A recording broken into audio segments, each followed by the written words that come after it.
ngasi makeup se myam humang phana sauraga su sum ko reba chin thi man bra hauji proof yeng biwa base adudi myam ising haijal laga test tawne ngasi ko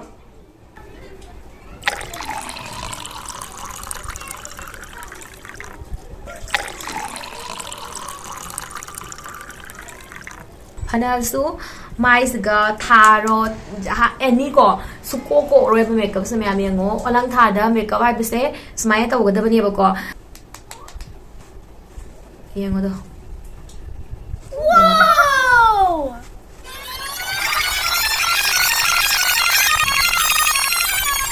transfer pro ko hai ma'am ngasi makeup se haujikan je ma'am olang tha change dana ko olang tha changa ga di oily skin di ko yamna problem oi re ko makeup to won tam da ha di khara heavy makeup karam haina ma'am olang tha matam da aikona makeup se long lasting oina ke gani humang saura ga so gi makeup se kop kana ba ko humang sorok pasidi ma'am se jodi thingma ngam moi ba ko makeup hai se ma'am magic nate ba ko sigi se ko gi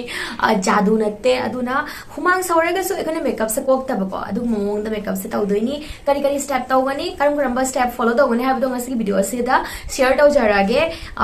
sab ta ra ga su makeup se kop ta na ba adu di ma'am video se hore makeup luhong khulong ba adumba akhoi yamna long lasting one kerak matam da go khara sum problem oi gal leba ko oily skin ji humang su yamna kan sau gal le aduna humang sauraga gi makeup set ko tharak pa khotrak pa do ko adagi da pakhat pani ba ko gi makeup se ko tharak kadra adagi khara hena sum ke ba ko tharak kadra ka mai tor ka ni kai jai da ko myam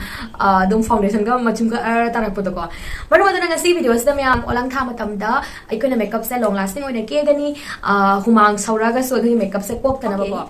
Quite a hundred steps that I makeup how you among the store with the step of a CTM hypercore cleansing, toning, and moisturizing. Six important oily skin ogera, dry ogera. Six skin type in the tobiro. Have the cleansing, have the season ma'am cleansing, have the my tatopiba, teas and a toning, have the toner chaibiba, aduma M's and a moisturizer tobiba kohazana. My tanala a adugi matunda, toner chaidrim among the hosic, makeup se long lasting or henbagi the magta, ikoina. Icing to bigani ko habati barak macha ma lobiraga mai se phasana icing to bigani season ai ki humang sorok do dugi do khara phalani ba open pores lay bukot pa do Ice ma'am fee ama natraga na habadi tissue paper ko clean oiba towel natraga tissue paper ama lawraga ain tor mongs ta ma'am yengo habadi khutna akhoi aing mo do direct pai matam da nungai te dana ko aduna towel clean oiba towel ama lobiro natraga tissue paper ama lawraga phajan tawna ahan bada icing to biro ma'am siki sing se ko matom da sum kam ni jino ba ko te thok to to wigan Mayam PM sum poly sum te thopi ba yai ko natraga yaraga di nungsitta sum kanghan biron matom da sum kanghan biro matam slay raga di ko adugi matung da mayam toner ama lawre aina sum sinariba production je ko mathak ta tholaga sum chakke ko ma'am toner hujiki icing to wibodo adugi dona sum toner gi thabak se to yaba ko but ngasi makeup se di ko ina yamna long lasting oidoni aduga amna hena oily excess oil ka ba mi gi su makeup se kok tana ba ko double protection gi damak te ko ina amukka hanna toner amala chaire habadi icing gi matung da toner amuk chaire aduga ma'am moisturizer phajana taire aduga ma'am khangjin bi ko moisturizer taiba matamda oily skin ni ko aduidana adum gi skin type ki matung ne lobi ba ko habadi moisturizer khangde toner khangde habadi skin type ki matung ne lobiu aduga product ki quantity adusu matter tawi habadi adum gi mai da darkar tabado adu tang da lobiu abadi hena lobi ga no ba ko kamai khangani ko koina mai siga taiba matam da ko oily skin ni yang ta no oil release oil to ni aduna product to hen section bata ra ga di makeup to phajaro oi problem oi rakani ba kara mai na khangani mai test to bi ba ko da product to khut transfer oi dra di hoi nang taiba chang ado chap chare ko ado tai lo matung da makeup se direct hawat bi no ba hang ha ki gap tham bi ba ani ko ni mai da tharak pa matam da hang ha ki gap tham biramu mai ki thabak to production to phajana absorb to ginaba howse ma'am kano primer ka raktai driko eye makeup hana to singa si se pisum hana ye e adu matung da concealer ma lawre aina lawri ba concealer se inside ki HD concealer si concealer se ma'am yamna hong bada hadi yamda phaba concealer ni hai tare mayam eye makeup hana tawdoinina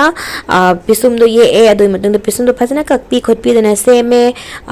aduga hozik mit mathak mit makhas mai tawna eyes do thabagi damakta mit se ju ko gi prep to bidune bako aikoina makeup to tawdri mamangda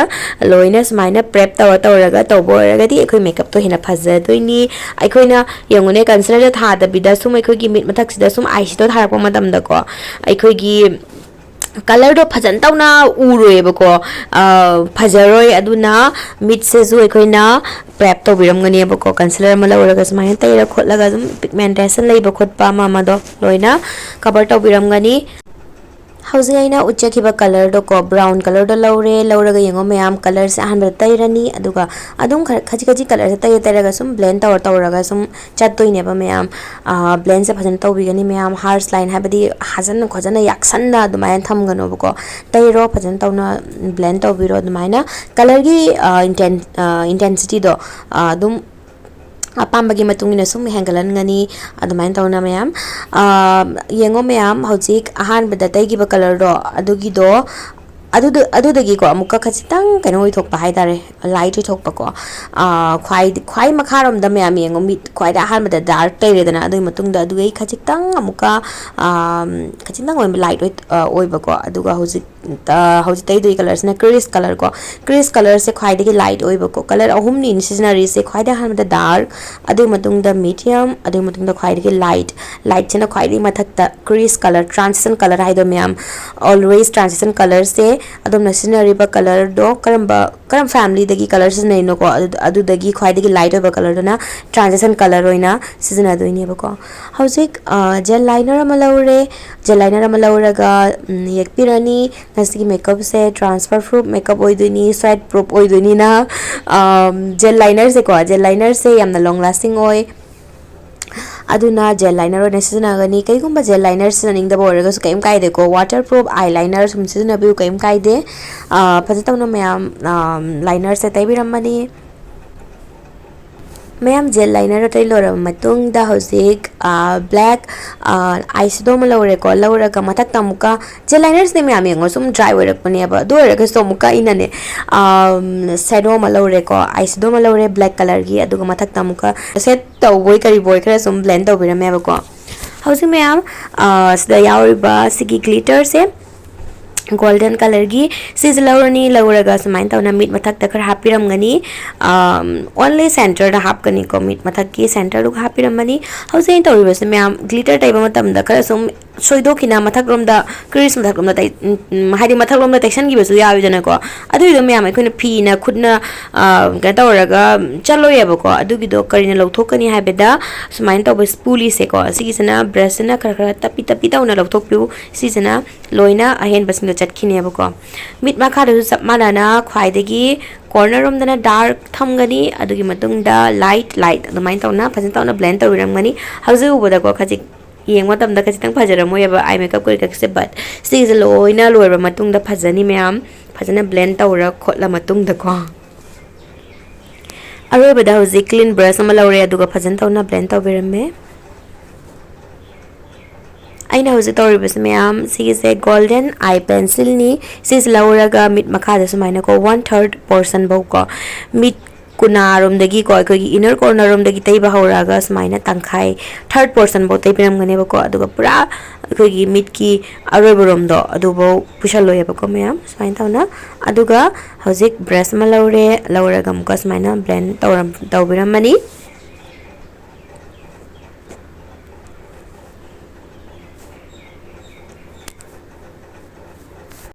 Chamana na mayang song mi ta som ka tawrani hojik step to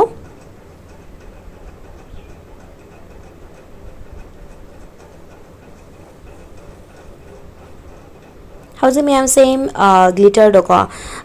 glitter mit mathak ta hap ke bodo do lauraga chapchana ko gi mit mathak ki center da hap ki dana ko glitter do chapchana mit makha gi center do da hapiram gadi how's in tawibes mayam kajal brown kajal ma lauraga waterline da khajtang ek piram me how's mayam eye makeup se loire false eyelash hapchare ko off camera da how's primer da gi haurani primer tai lora matung da how's dark duk leibasingdo cover tawramdoini dark duk sina melamdoini bako sigi step se dark duk leiba taragadi tawbiro dark duk leitaba taragadi direct primer gi matungda foundation dagi sum hawba yare skin tone nagi khachitang dark koi bako adugi concealer ama lauraga dark duk singdo loina cover tawbiramani mayam product singi yengoko yamna he na tawna seasonal roya bako khaji darkar taba do tang ta lawgani bako mayam aduga hojik brush am lauraga sum blend tawbiramgani dark duk men bai damak ko ekhoi beauty blender na blend tawbagi mahutta ko ekhoi khutna natraga ekhoi brush na blend tawba se sna mu hena coverage fang ba hele ko but ai foundation blend tawbai damak tadi myam beauty blender na yamna pami ai gi video yengbo sum khangamani kaino haidi myam aina hojik brush ka beauty blender ga khetna ba se ko brush na ekhoi coverage mana khara hena pi ba hele ko aduga beauty blender sina ma se beauty blender siga product se absorb to ya bako aduna natural finish sum pibi ya bako ayi wadi yam pamjai aduga magi finish to yam natural malaga adegi long lasting jo bako aduna ayi wadi beauty blender na fadana foundation do blend to bigani aduga mayam foundation taiba matam da ko hauti sabani na fan makha da ne baina makeup tawri se aduna mai se side amarom da hana taire blend tawre aduga amuka nakana amarom da mu taire blend tawre adumaina sum taire ga sum blend tawbigani amuktang da taisalaga smaina blend tawrak podo ko amada blend tawringi da amada kangjangini ba nungai ro do iti makeup su phajade da na ko housing mayam highlighting concealer amalaure same hojikena sinagibado sinagiba inside ki HD concealer do adudagi ahan basina bagibado na ina dark khumbagi damakta ne ba ko aduga hojik sinari basina highlighting to bibai damakta skin tone dagi shade ani rom light thokpa color dudlo laurani lauraga phajana highlighting area sing tai biramaga phajana blend to biramgani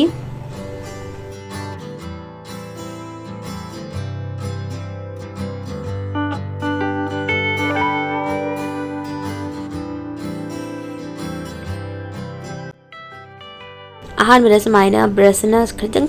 sandok piramgani aduga beauty blender na last ta muka blend tawgani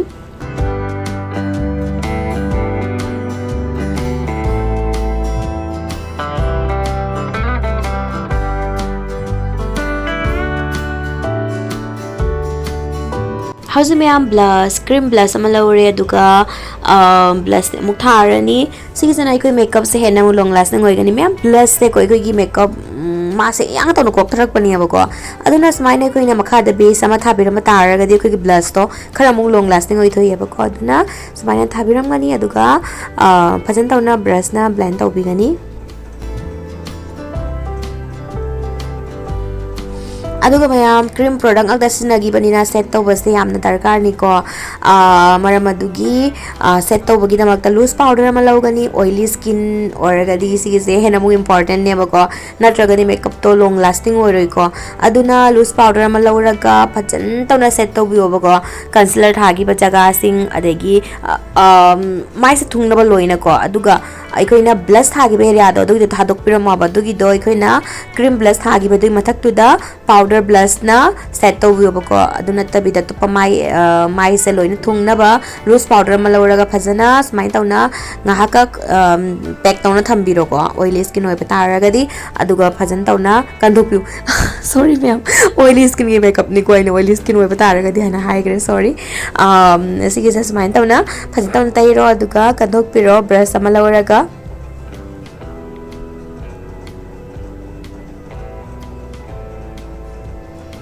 how's mayam khajitang nok pet tawraga blush amuk tharani powder blush na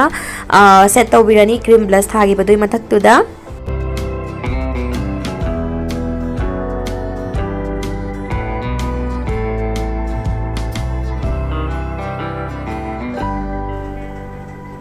aduga mayam concealer taiba khot taigi khot ki dana ko powder taigi khot ki aduda mit mapan bo haibadi koina eye makeup mapan do sum soina thengdo ki khot to ki ba yawi dana adugi do koina duguma yawram bata raga su ko nan na ba koi ki brush clean brush am lawraga phajana mit makha se smain to naina blend to gi banwana to biro hosi mayam yengo koi ki makeup se hena mung long lasting oi bagi damakta ohen bagi damakta ko setting spray ni abai ni scenery gi se mayam fixer ga setting spray ga se kara khetnei ko setting spray na kara ma se hydrating tawi ba ko maram aduna set to bagi damakta setting spray na view aduga makeup ki khwai de gi loi rak pada pungloi loi bidana makeup fixer ko mayam sigi se makeup setting spray makeup fixer sigi se khetnei adugi matang da video pam bata rak mayam comment da haibiro ai so dana maki samjar ke powder product mayam do khoi yamna powdery ona leitana ba phajana tawnai khoina setting spray malawra chaire aduga aina sinagi ba setting spray do NYB gi ne ba ko aina hojik naika da thi ya ba ko aina mayam da sum uchara kya na but sigis naika da leite atopa yap ta leram ngani sina ta su kaim kai de mayam setting spray sum gi apamba ko sum malawra sum chai biro aduga hojik mayam contour mai se hojik yeng matam da flat oidana ko aduna contour se am important ni contour muk tawbirani contour jisu mayam somge mai shape ki matungina tawduni ko aina tawribe areas da habdi gi mai shape ka domge mai shape ka mana de aduna mai shape ki matungina contour se tawduini kaigumba contour se kar mai tawgani haiba khangda tare di already gi channel as da video yauna leibani ko do chatla yengbiro hausa mayam highlighter am laurani lauraga highlight toning be areas indo adu loina highlighter taibiramani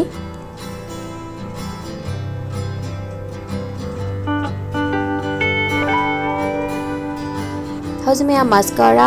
malauraga tairani makeup slore mayam hauzik lipstick se thadri mamangda lip liner malauraga phajana lips ki boundary do yakthok charani aduga lipstick tharani eye makeup se mayam yengo sigi neutral color oi bani na ko sum na pamba color malauraga dress to gi matung na sum thabi oba lipstick se loina pakcharani ayu endi ko nude thamning bagi ko ngasi se nude lipstick ko na taire aina taire ba lipstick se judio gi ni aduda ko khachitang aina inside ki brown color gi lipstick ko ama yanjal leba lipstick color je ani khak yanjal laga taire aduga samaina mayam chinban se ko khachitang lipstick taiba khot pada hendok ki ba ka yaudrane adugi do samaina na sum kakpiram ba yai natraga su hendok traga su ekoina pinning ba shape to ko khachitang round ka tahaning budo ko dugi do concealer malauraga smaina kakpira khotpiraga sum sambiram bayai mayam so mayam seni final look so mayam makeup se loire yengo mayam how's makeup se ko smaina maida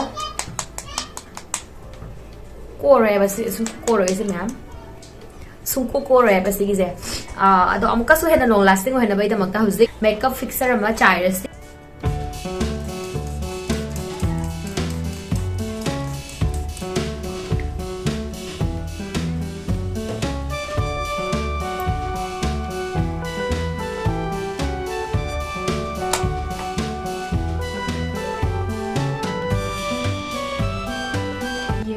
makeup se mayam ngasi de yam talle ko do na ngaksam nakong kari gak se am te tay roge ko kai de so dik ai chat ka double ite ko just ai video gi da makta sem bane video gi da makta nam bane ko do na music kai ta tay ko ta roge do kai dress su change to roge ko smile sum yengo adu mayam makeup se kok pra kok to bra kamai to ha ba de hojik test ta roge utui ne ko yeng mina si sum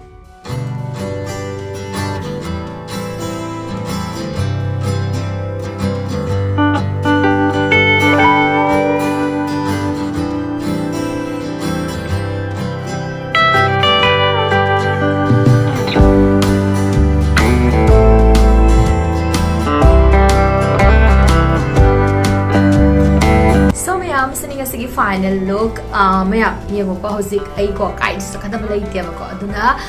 dress change or dress samje ko sum ꯄꯨꯟꯁꯜꯂ ꯁꯨꯝ ꯂꯥꯛꯑꯦ ꯍꯧꯖꯤꯛꯁꯦ ꯃꯌꯥꯝ ꯈꯔ ꯊꯦꯡꯉꯦꯕꯀꯣ ꯑꯩꯁꯦ ꯊꯕꯛ ꯂꯩꯕꯀꯣ ꯑꯗꯨꯅ ꯃꯌꯥꯝ ꯆꯠꯊꯣꯛꯀꯗꯕ ꯑꯣꯏꯔꯒꯗꯤ ꯉꯥꯛꯁꯝꯒ ꯅꯥꯀꯣꯡꯒ ꯇꯩꯕ ꯀꯥꯎꯕꯤꯒꯅꯨ ꯐꯥꯎꯟꯗꯦꯁꯟꯁꯦꯀꯣ ꯍꯧꯖꯤꯛ ꯑꯩ ꯇꯩꯔꯛꯇ꯭ꯔꯦꯕ ꯃꯔꯝꯗꯤ ꯍꯧꯖꯤꯛ ꯀꯥꯏꯗꯁꯨ ꯆꯠꯀꯗꯕ ꯂꯩꯇꯦ ꯍꯧꯖꯤꯛ ꯃꯥꯏꯁꯦ ꯑꯃꯨꯛꯀ ꯇꯥꯊꯣꯛꯇ꯭ꯔꯕ ꯑꯗꯨꯅ ꯑꯩ ꯄꯥꯝꯃꯨꯔꯕ ꯐꯥꯎꯟꯗꯦꯁꯟꯗꯨꯀꯣ ꯍꯨꯃꯥꯡ ꯁꯧꯕꯁꯤꯗꯤ ꯑꯩꯈꯣꯏꯅ ꯊꯤꯡꯕ ꯉꯝꯃꯣꯏ ꯃꯌꯥꯝ ꯁꯤꯒꯤꯁꯤꯗꯤ ꯅꯦꯆꯔꯦꯜꯂꯤ ꯀꯣ ꯃꯦꯀꯞꯁꯦ ꯃꯦꯖꯤꯛ ꯅꯠꯇꯦꯕꯀꯣ ꯑꯗꯨꯅ ꯃꯦꯀꯞꯁꯦ ꯑꯩꯈꯣꯏꯅ ꯑꯁꯨꯃꯥꯏꯅ ꯇꯧꯒꯅꯤ ꯍꯥꯏꯕꯀꯣ ꯍꯥꯏꯕꯗꯤ ꯍꯨꯃꯥꯡ ꯁꯧꯔꯒꯁꯨ ꯃꯦꯀꯞꯁꯦ ꯀꯣꯛꯇꯕꯤ ꯑꯣꯏꯗꯣꯏꯕꯀꯣ ꯑꯗꯨꯒ ꯉꯁꯤ ꯑꯩꯅ ꯁꯤꯖꯤꯟꯅꯈꯤꯕ ꯄ꯭ꯔꯣꯗꯛꯁꯤꯡꯁꯦ ꯂꯣꯏꯅ ꯑꯦꯐꯣꯔꯗꯦꯕꯜ ꯉꯥꯛꯇꯅꯦꯕ ꯃꯌꯥꯝ ꯑꯗꯨꯒ ꯈꯪꯖꯤꯟꯒꯗꯕ ꯑꯃ ꯑꯩꯈꯣꯏꯅ ꯍꯨꯃꯥꯡ ꯁꯧꯔꯛꯄ ꯇꯥꯔꯒꯁꯨꯀꯣ ꯑꯩꯈꯣꯏꯅ ꯆꯣꯠꯂꯤꯉꯩꯗꯨꯒ ꯑꯩꯈꯣꯏꯅ ꯔꯨꯃꯥꯜꯅ ꯈꯪꯗꯦ ꯈꯨꯠꯅ ꯈꯪꯗꯦ ꯑꯗꯨꯗ ꯊꯦꯡꯕꯤꯒꯅꯣꯕꯀꯣ ꯍꯧꯖꯤꯛꯇꯤ ꯁꯥꯔꯃꯤꯅ ꯃꯌꯥꯝ ꯁꯨꯝ ꯑꯦꯅꯤ ꯑꯩꯈꯣꯏꯒꯤ ꯄ꯭रोग्राꯝ ꯑꯦꯅꯤ ꯖꯒꯥꯗꯀꯣ ꯐꯦꯟꯁꯤꯗꯤ ꯁꯨꯝ ꯂꯩꯔꯤꯕꯅꯦꯕꯀꯣ ꯑꯗꯨꯅ ꯉꯥꯏꯍꯥꯛꯈꯛ ꯐꯦꯟ ꯃꯃꯥꯡ ꯌꯥꯔꯒꯗꯤ ꯐꯦꯟ ꯃꯃꯥꯡꯗ ꯉꯥꯛꯇꯪ ꯐꯝꯕꯤꯔꯣ ꯐꯝꯃꯒ ꯐꯦꯟꯒꯤ ꯅꯨꯡꯁꯤꯠꯇꯨꯒ ꯁꯨꯝ ꯃꯥꯏꯗꯣ ꯀꯪꯍꯟꯕꯤꯌꯣꯕꯀꯣ ꯅꯠꯇ꯭ꯔꯒꯅ ꯁꯨꯝ ꯏꯁꯥ ꯀꯣꯟꯅꯅ ꯐꯦꯟ ꯃꯆꯥ ꯐꯪꯕꯅꯦꯕꯀꯣ ꯑꯩꯈꯣꯏꯒꯤ ꯃꯊꯛꯇ ꯊꯣꯟꯖꯔꯝꯒꯦꯀꯣ ꯁꯤꯒꯨꯝꯕ ꯐꯦꯟ ꯃꯆꯥꯁꯦ ꯁꯨꯝ ꯀꯦꯔꯤ ꯁꯨꯝ ꯇꯧꯕꯤꯔꯣ ꯑꯩꯈꯣꯏꯅ ꯍꯥꯏꯕꯗꯤ ꯍꯨꯃꯥꯡꯒ ꯁꯧꯔ ꯈꯣꯠꯂꯛꯄ ꯃꯇꯝꯗ ꯁꯨꯝ ꯃꯥꯏꯗꯣ ꯁꯨꯃꯥꯏꯅ ꯇꯧꯅ ꯍꯨꯝꯕꯤꯔꯒꯀꯣ ꯁꯨꯝ ꯀꯪꯍꯟꯕꯤꯌꯨ ꯑꯗꯨ ꯑꯣꯏꯇꯥꯔꯒꯗꯤ ꯃꯦꯀꯞꯇꯣ ꯑꯃꯨꯛꯀ ꯁꯨꯝ ꯍꯟꯖꯤꯟꯈꯤꯅꯦꯕꯀꯣ ꯀꯣꯛꯇꯤ ꯀꯣꯏꯌꯦꯕꯀꯣ ꯑꯥꯏ ꯍꯣꯞ ꯃꯌꯥꯝ ꯉꯁꯤꯒꯤ ꯚꯤꯗꯤꯑꯣꯁꯦ ꯃꯌꯥꯝꯗ ꯁꯨꯝ ꯁꯣꯏꯗꯅ ꯀꯥꯟꯅꯕꯤꯔꯝꯒꯅꯤ ꯈꯜꯂꯦ ꯑꯗꯣ ꯉꯁꯤꯒꯤꯁꯤꯗꯤ ꯑꯩꯈꯣꯏꯒꯤ ꯑꯣꯏꯂꯤ ꯁ꯭ꯀꯤꯟꯒꯤ ꯃꯦꯀꯞꯅꯤꯀꯣ ꯑꯗꯨꯒ ꯃꯊꯪꯗ ꯑꯩ ꯗ꯭ꯔꯥꯏ ꯁ꯭ꯀꯤꯟꯒꯤ ꯃꯦꯀꯞꯁꯨ ꯇꯧꯖꯔꯛꯀꯦ ꯑꯕꯦꯝꯃꯁꯨ ꯂꯩꯔꯤ ꯃꯅꯥꯛꯇ ꯃꯌꯥꯝ ꯗ꯭राꯏ ꯁ꯭ꯀꯤꯟꯒꯤ ꯃꯦꯀꯞꯁꯨ ꯇꯧꯖꯔꯛꯀꯦ ꯑꯗꯣ ꯃꯌꯥꯝ ꯄ꯭ꯂꯤꯖ ꯁꯞꯄꯣꯔꯠ ꯇꯧꯕ ꯂꯦꯞꯄꯤꯒꯅꯨ ꯚꯤꯗꯤꯑꯣꯁꯤꯕꯨ ꯂꯥꯏꯛ ꯇꯧꯕꯤꯌꯨ ꯚꯤꯗꯤꯑꯣ ꯑꯃ ꯁꯦꯝꯕꯗ ꯃꯌꯥꯝ ꯌꯥꯝꯅ ꯃꯇꯝ ꯆꯪꯉꯤ ꯑꯩꯁꯨ ꯌꯥꯝꯅ ꯋꯥꯅ ꯇꯧꯅ ꯃꯌꯥꯝꯗ ꯚꯤꯗꯤꯑꯣ ꯁꯦꯝꯖꯕꯅꯦꯕꯀꯣ ꯃꯌꯥꯝꯗꯁꯨ ꯀꯥꯟꯅꯅꯕ aduna mayam video se like toraga chatpiu any question inquiry sum aduga suggestion ko sum takning bo khotning bo leraga sum takpina ba yagani mayam aduga video sibu share tawbiu ngasi di mayam video se matang sida sum sanjarage bye